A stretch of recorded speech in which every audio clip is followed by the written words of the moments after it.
Let's get to our 5 headlines.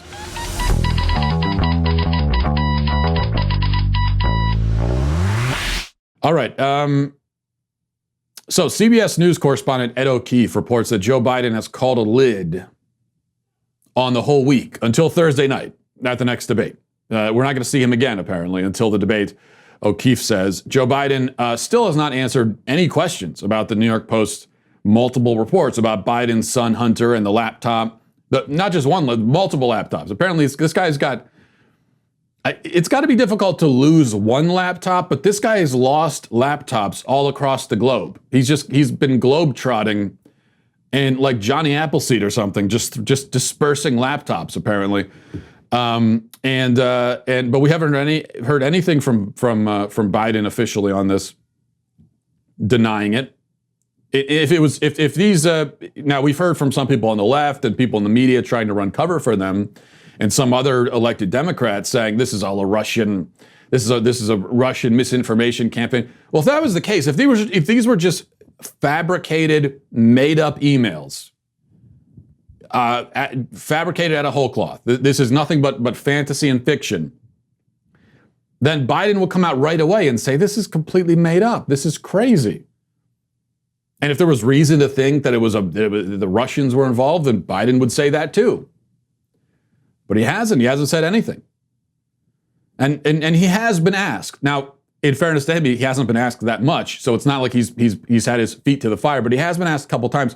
In fact, he stopped for a milkshake over the weekend. And the first question he was asked is what flavor milkshake he got, because this is the kind of media we have. But after that, he was asked about the emails, and here's how that went. We got one vanilla, one chocolate, but I wanted to get what we call black and white. We're going to move it. We're going to split it. And one more question. The FBI is...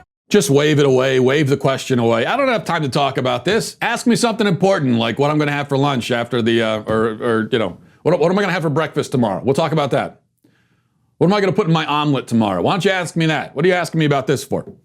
So it's that easy. If you're a Democrat, it's that easy. But now this means that Biden will have to, whatever excuse he's going to come up with for this, he's going to have to give it for the first time live at the debate. Now, true, the moderator is not going to press him on it, but Trump will talk about it. So Biden will have to say something. He's not going to be able to get through the whole debate, not even acknowledging this. He's going to have to give some kind of answer. And whatever the excuse is, he's going to be debuting that excuse, that talking point, live on national TV with an aggressive opponent standing right next to him.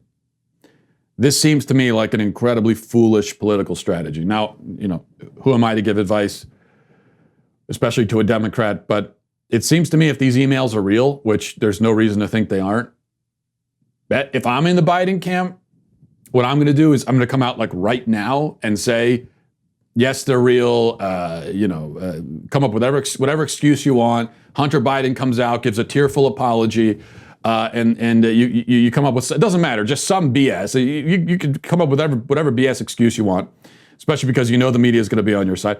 But the point is, you get it all out there now, and then you got 2 weeks before the election, and you hope that people forget about it by then, which they probably will, because as I always talk about, people forget about everything.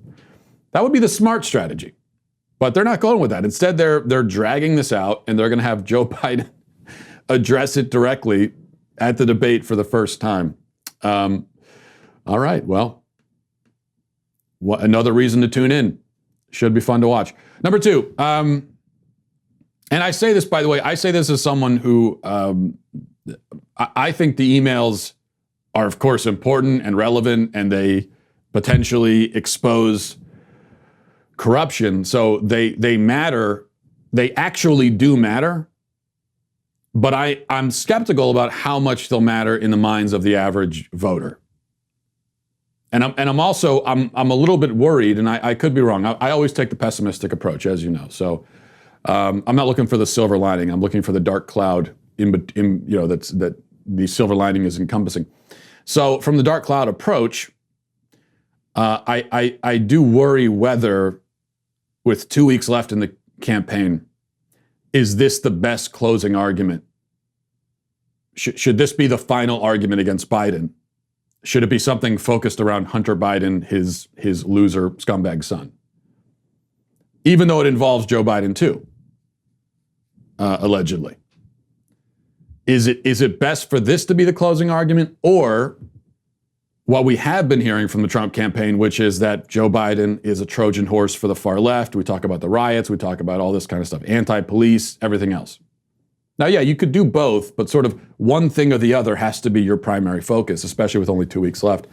I tend to still think that the most important thing, the thing that's going to be most persuasive to voters, and that's the easiest to understand, is the fact that he's a Trojan horse for the far left, which is also true, by the way, and important. So I'm not really sure. Number two, there was another protest over the weekend, of course, this one I think in Boston. And here's a protester, anti-Trump protester, apparently pretending to eat a heart, a bleeding heart. Just watch.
Okay, so this is either mental illness or drug abuse or demonic possession, or perhaps a combination of all three. Maybe we don't have to choose.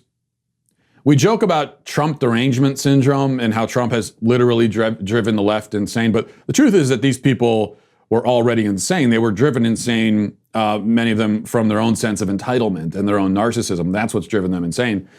But what that means is they simply cannot psychologically handle being in a position where things are not going exactly as they like and want.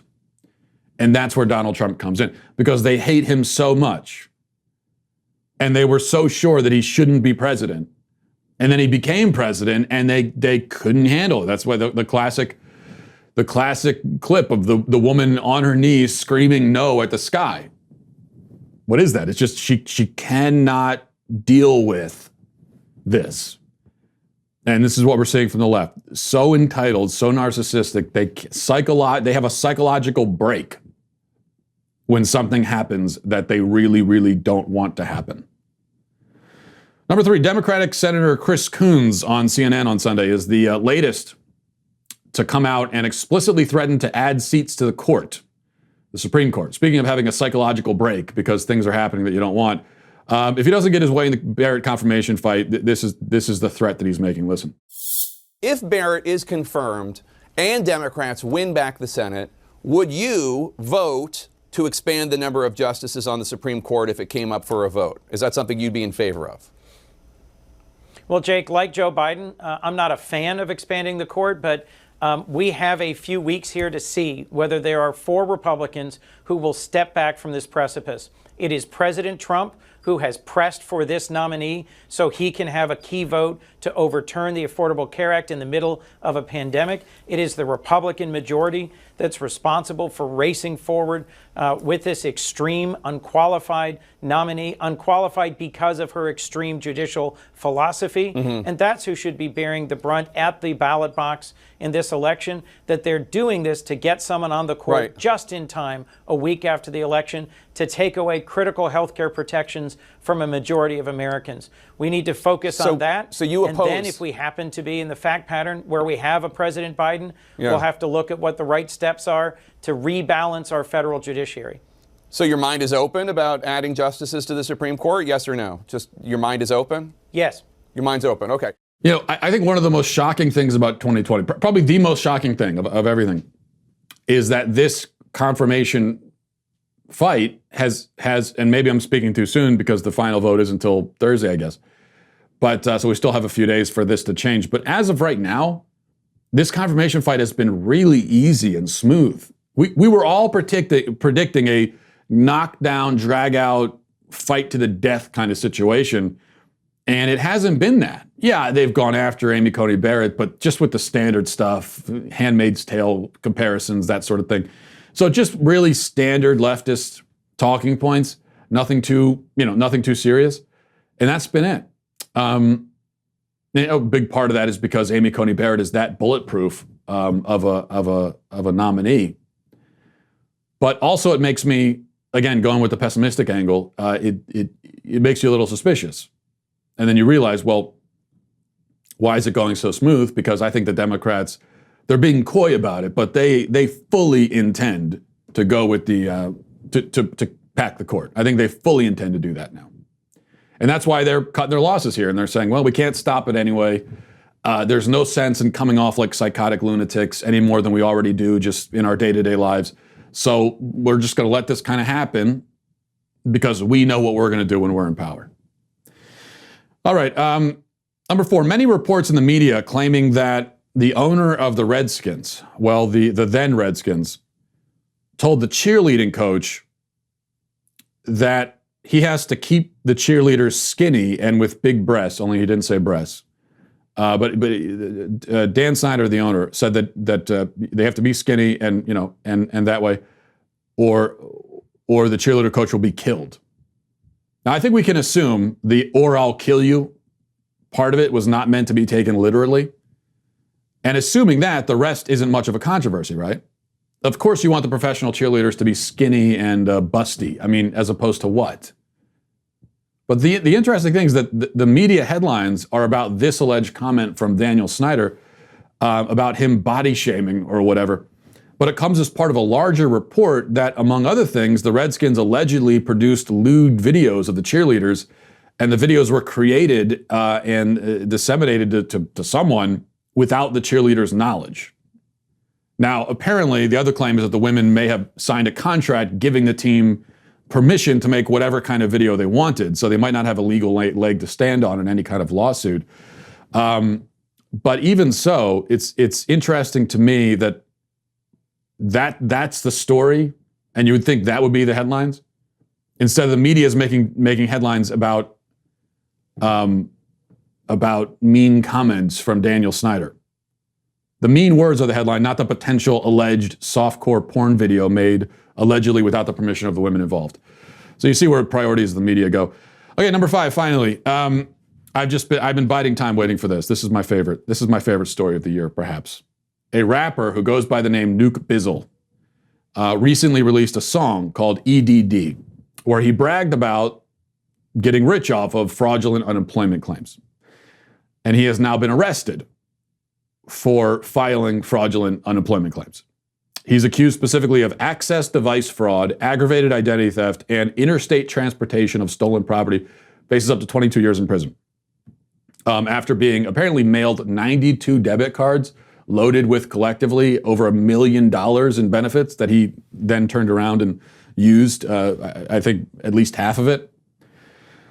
So he did all this. Now this is, you can almost see where he's coming from a little bit, because rappers routinely brag in their music about committing crimes. So I think Nuke Bizzle figured, well, I mean, they brag about it, so why can't I? But the problem is that he bragged very specifically about a particular crime that's easily proven. See, if you're going to do this as a rapper and brag about committing crimes, you have to be a lot more vague than that.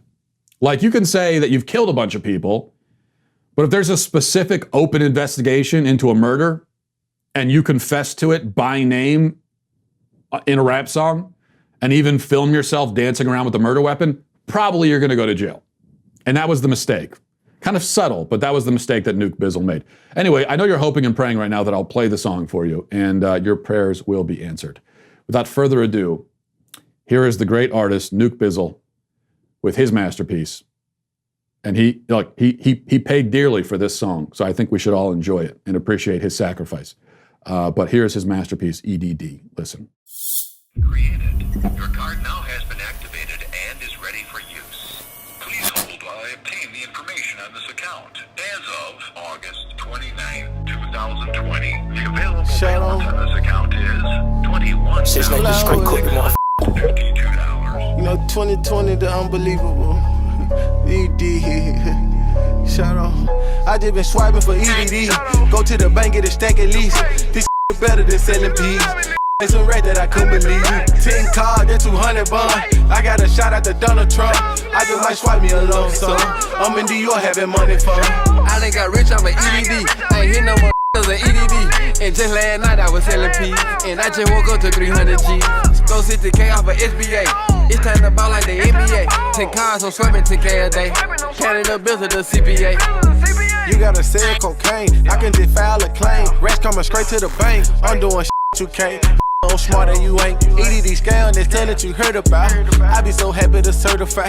Get on that laptop, I'm working out. Get 25 cleansing for hours. She changed my life and I gotta admit it. More money I swear I done had in a minute. You mean to tell me I can just wait on the email and get certified for a 20? Damn, this better than dealing. Yeah, turn me to a scammer quickly. Now, I think the main guy you just heard there, full disclosure, was not Nuke Bizzle. The YouTube video says it's Nuke Bizzle featuring Fat Wizza, a rapper named Fat Wizza. Now, I don't want to engage in stereotypes or body shaming myself, but I'm assuming that the first gentleman rapping in the video was Fat Wizza, given that he's, well, fat. But in any case, notice the lyrics, what 12 or 13% of them I could actually understand. He says, you got to sell cocaine, I can just file a claim. I'm doing the stuff that you can't. I'm smart and you ain't. Yes, smart.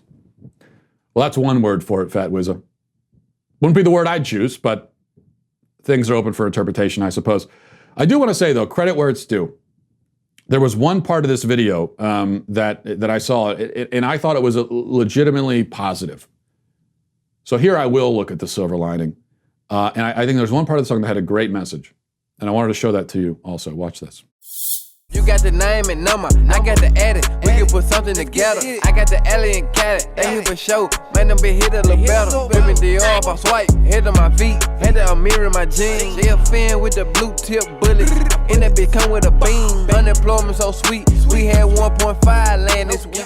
Okay, so he's talking about killing people. He's of course bragging about felony fraud. Fine. But in the video, he's actually, and you can't see this if you're listening to the audio podcast, but it's not reflected in the lyrics. But in the video, he's rapping in one scene with a toothbrush. He's got his toothbrush in the bathroom, and he's kind of like brushing his teeth, and he's also rapping at the same time, just like I do every morning, in fact, when I'm brushing my teeth.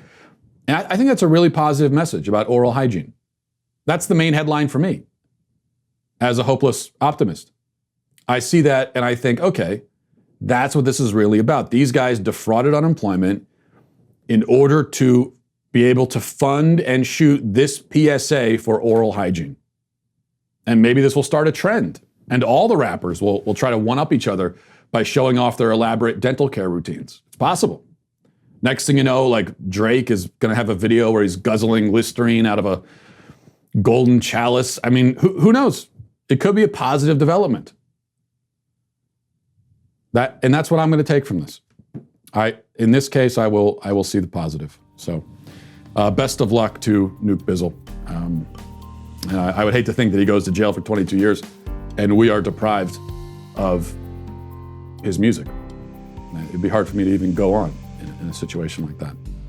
Well, I hope you enjoyed that clip from the Matt Walsh Show. If you did, go ahead and hit that subscribe button right down there so you can stay up to date on all of our future content.